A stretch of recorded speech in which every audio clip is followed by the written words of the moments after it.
Last lecture में हमने पढ़ा था कि सरल आवर्त गति क्या होती है और उसके क्वेश्चंस पे हमने सोल्व कर लिए थे।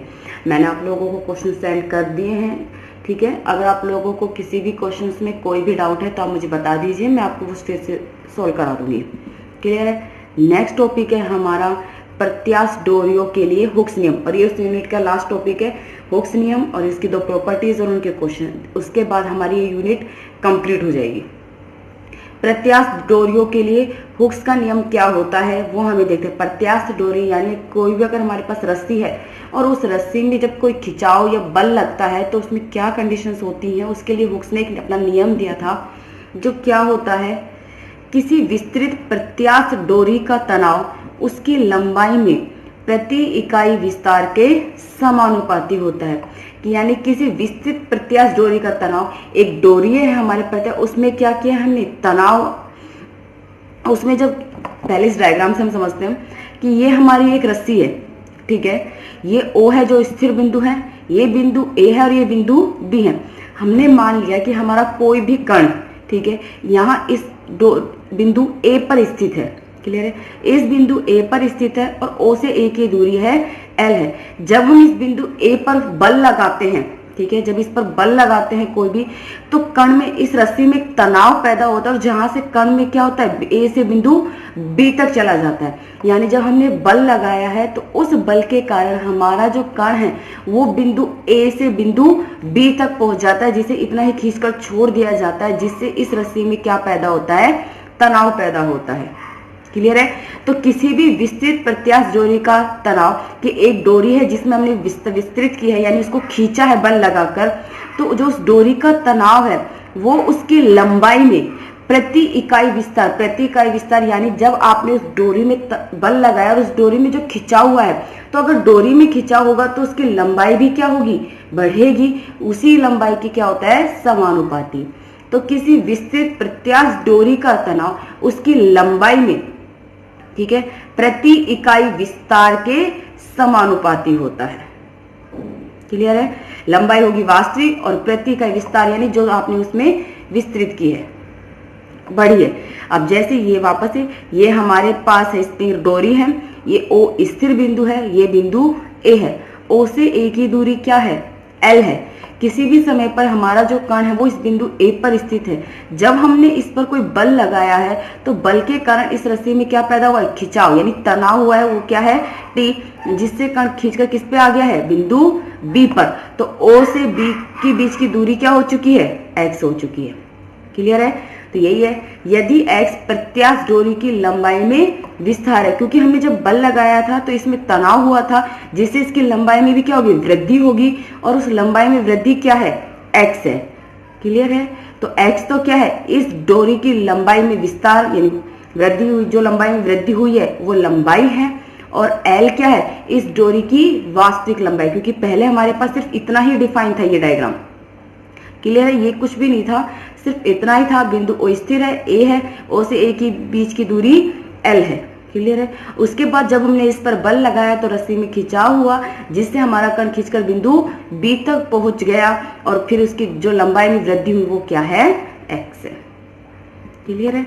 तो तनाव क्या होगा, तनाव को हम कैपिटल T से डिफाइन कर रहे हैं, तो T इस समानुपाती x अपॉन में L, जहां x लंबाई में वृद्धि हुई है यानी विस्तृत लंबाई, L क्या है, इसकी वास्तविक लंबाई।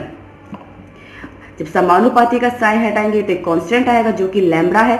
लैम्ब्डा एक कांस्टेंट वैल्यूज होती है जिसे हम क्या कहते हैं, प्रत्यास्थ मापांक कहते हैं। तो ये होता है आपका प्रत्यास्थ डोरियों के लिए हुक्स का नियम, जो इस तरीके डिफाइन है आपका। क्लियर है। नाउ अब है क्षैतिज प्रत्यास्थ डोरी। ये क्षैतिज प्रत्यास्थ डोरी क्या होती है, देखो इसकी, एक प्रत्यास्थ डोरी का एक सिरा एक चिकनी समतल मेज के एक बिंदु से बंधा है।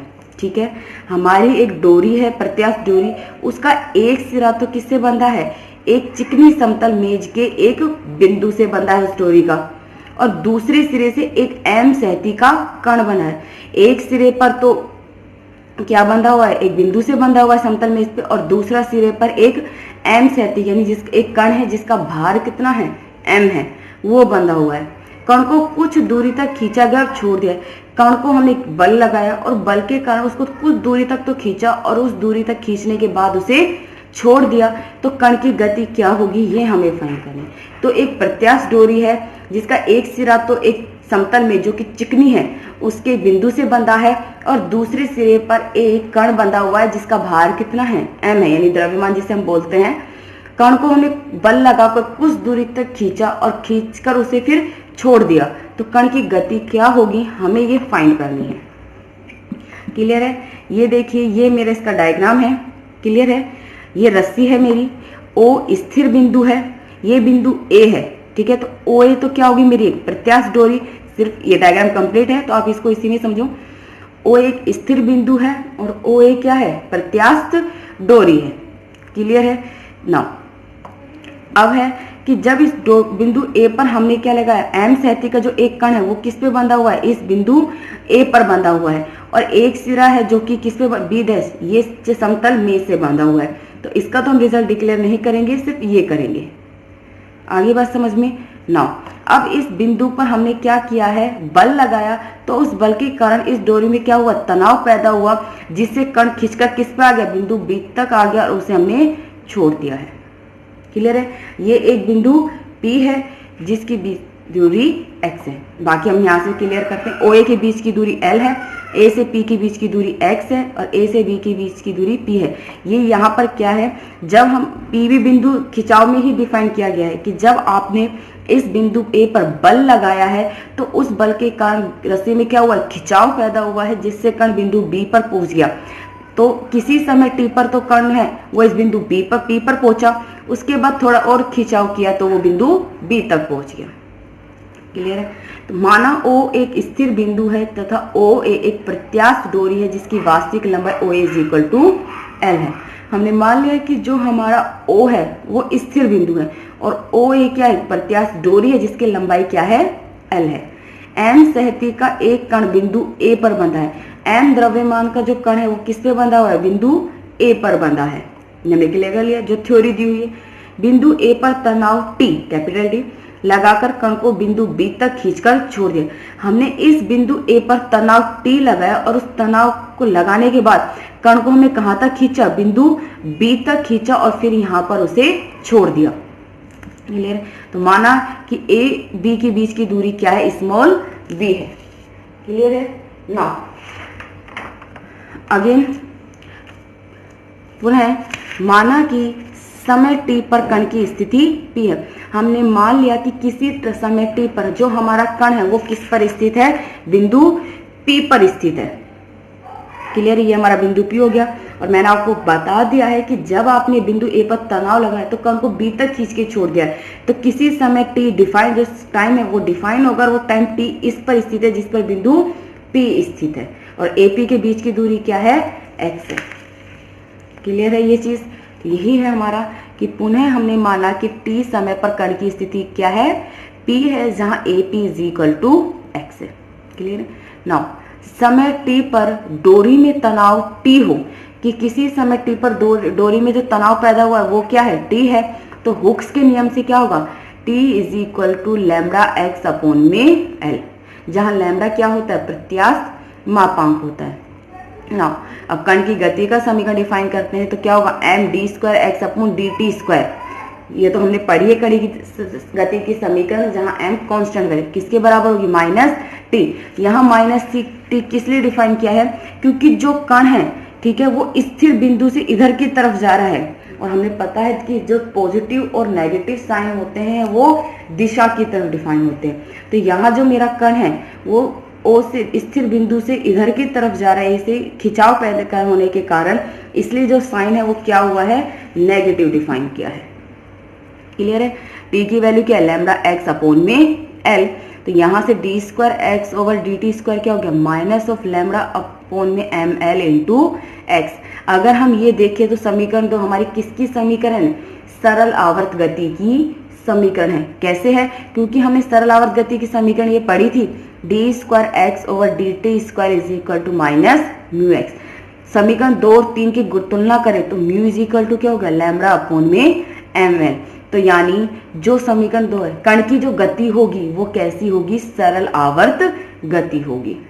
क्लियर है, जिसका आवर्त काल क्या है, t is equal to 2 upon में अंडर रूट म्यू, क्योंकि अगर कण की गति सरल आवर्त गति है तो हमने आवर्त काल पढ़ा था क्या होता है, t is equal to 2 upon में अंडर रूट म्यू। म्यू की वैल्यूज पुट कर दीजिए तो क्या हो गया, 2 अंडर रूट ml अपॉन में लैम्बडा। ये है आवर्त काल की वैल्यूज। अब हम जब क्वेश्चन सोल्व करेंगे तो आवर्त काल की वैल्यूज को हम ये डिफाइन करेंगे। क्लियर है। नाउ अगेन समीकरण 2 से D square x over D T square त्वरण है। हमने त्वरण की एक वैल्यूज और पढ़ी थी, वो क्या होती है, v dv ओवर dx। तो समीकरण 2 में D square x over D T square की जगह क्या रख रहे हैं, दूसरी वैल्यूज रख रहे हैं, v dv over dx is equal to minus lambda upon में ml into x. Lambda constant है जो कि प्रत्यास्थ मापांक है, m द्रव्यमान है, ठीक है, l है वास्तविक लंबाई है, ये कंप्लीट वैल्यूज क्या है, कांस्टेंट है। v और x के फंक्शन बन रहे हैं तो चरों को हम क्या कर सकते हैं, पृथक कर सकते हैं। तो चरों को पृथक करने पर तो v dv is equal to minus of lambda upon ml x into x dx। दोनों पक्षों का समाकलन कीजिए। जैसे दोनों पक्षों का समाकलन करेंगे तो ये क्या हो गया, v स्क्वायर अपॉन 2, ये तो as it is x square by 2 plus c upon 2। c हमारा क्या है, समाकल स्थिरांक है, 2 हमने इसलिए लिया ताकि हम ये 2 को कैंसिल आउट कर सके। तो v square is equal to क्या हो गया, minus of lambda upon ml into x square plus में c। नाउ अब स्टार्टिंग में जो हमारा कण है उसको कहाँ तक, बिंदु b तक खींचकर छोड़ा जाता है। तो बिंदु b तक खींचकर छोड़ा जाता है तो स्टार्टिंग में जब हमारा कण a पर था तो उस समय टाइम क्या था, 0, क्योंकि टाइम t पर तो उसकी वैल्यू कण किस पर था, t पे। तो किसी भी समय t पर जब t बराबर 0 है तो x इज इक्वल टू तो क्या हो गया, b, और इस पर यहाँ अब बिंदु को हमने सिर्फ b तक खींचकर छोड़ दिया है तो यहाँ पर जो वेग डिफाइन होगा वो क्या हो गया, 0। तो बिंदु b पर जब t बराबर 0 तो x इज इक्वल टू तो क्या है, b है, क्योंकि लंबाई तो बढ़ चुकी है और वेग क्या हो गया, 0। यहाँ पुट करो समीकरण 4 में, वेग भी 0 हो चुका है तो आपको क्या मिलेगा, x is equal to b, तो minus of lambda upon ml into b square plus c is equal to 0। तो c का मान क्या आ गया, लैम्बडा बी स्क्वायर अपॉन में ml। c का ये मान समीकरण 4 में रखने पर पुट कर दीजिए यहाँ पे समीकरण 4 में c का मान, तो हमारा क्या होगी equation, v square is equal to minus lambda upon ml into x square plus lambda upon ml into b square. दोनों में से क्या कॉमन आ रहा है, लैम्बडा अपॉन में ml कॉमन आ रहा है तो क्या वैल्यूज बचेगी आपकी, बी स्क्वायर माइनस में एक्स स्क्वायर। क्लियर है, यही वैल्यूज बचेगी। नाउ v स्क्वायर के इज इक्वल टू में तो v इज इक्वल टू क्या हो जाएगा, अंडर रूट लैम्बडा अपॉन में ml into b square minus x square. ये है बिंदु b पर एक किसकी इक्वेशन है, वेग की गति की समीकरण है। क्लियर है। अब अगर यदि वापस से बिंदु a पर तो वेग क्या है, va है और दूरी क्या होगी, x बराबर 0। तो अगर बिंदु a पर वेग v है, a है और x बराबर 0 है तो समीकरण 5 में पुट कीजिए तो va is equal to b under root lambda upon में ml। ये है बिंदु a पर कण की गति का समीकरण और समीकरण 5 है बिंदु b पर गति का समीकरण, और हमें यही प्रूफ करना था। एक चीज और ध्यान रखना, यहाँ पे संपूर्ण दोलन काल पूछा जाए तो संपूर्ण दोलन काल ये फॉर्मूला है, इसका कोई प्रूफ नहीं है, आपको सिर्फ ध्यान रखना है, प्रूफ की कोई जरूरत नहीं है इसलिए सिर्फ डायरेक्ट लिखवा रही हूँ।